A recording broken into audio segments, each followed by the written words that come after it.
हमारे देश में लोकसभा चुनाव चल रहा है। इस चुनाव के दौरान कांग्रेस और बीजेपी लगातार एक दूसरे पर वार और पलटवार कर रही है।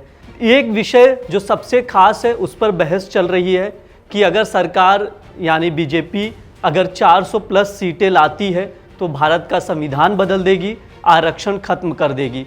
वहीं बीजेपी की ओर से कल अमित शाह ने भी सफाई दी कि जो वीडियो रिलीज़ किया गया वो एडिटेड वीडियो है। पार्टी की ओर से आरक्षण को सपोर्ट है और आरक्षण को खत्म करने की बात कहीं पर भी नहीं की गई है। राहुल गांधी निराधार झूठ बोलकर लोगों को गुमराह करने का काम कर रहे हैं। नरेंद्र मोदी जी ने पूरे देश के दलित, पिछड़े और आदिवासी भाई बहनों को गारंटी दी है, जब तक भारतीय जनता पार्टी है आरक्षण को कोई हाथ नहीं लगा सकता। लेकिन आज हम समझेंगे पूरे विस्तार से कि क्या कोई सरकार आरक्षण को खत्म कर सकती है, क्या कोई सरकार भारतीय संविधान को खत्म कर सकती है। नमस्ते, मेरा नाम ब्रिज द्विवेदी है, आप देख रहे हैं India.com। पहले शुरुआत करते हैं।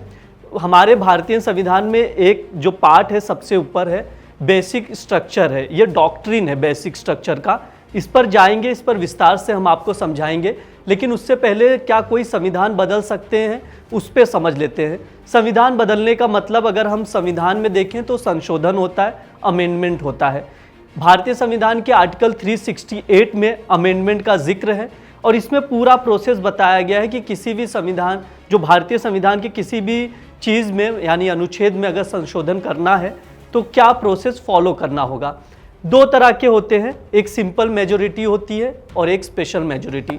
सिंपल मेजोरिटी में होता यह है कि लोग जो संसद है यानी राज्यसभा और लोकसभा में 50% से ज़्यादा परसेंटेज सांसद वोट करें यानी फेवर में, तो उस चीज़ को अमेंड किया जा सकता है।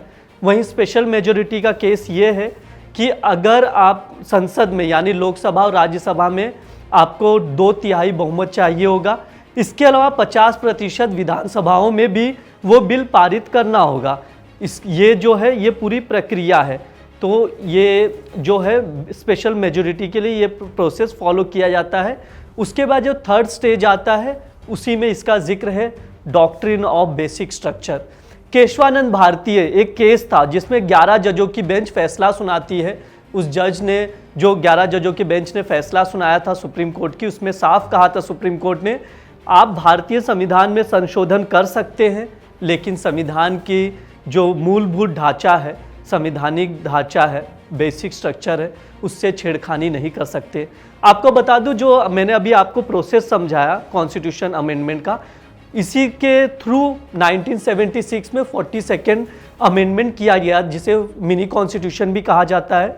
वो पूरा प्रोसेस फॉलो करके ही अमेंडमेंट किया गया था। उसके बाद 44 भी किया गया, वो अलग बात है।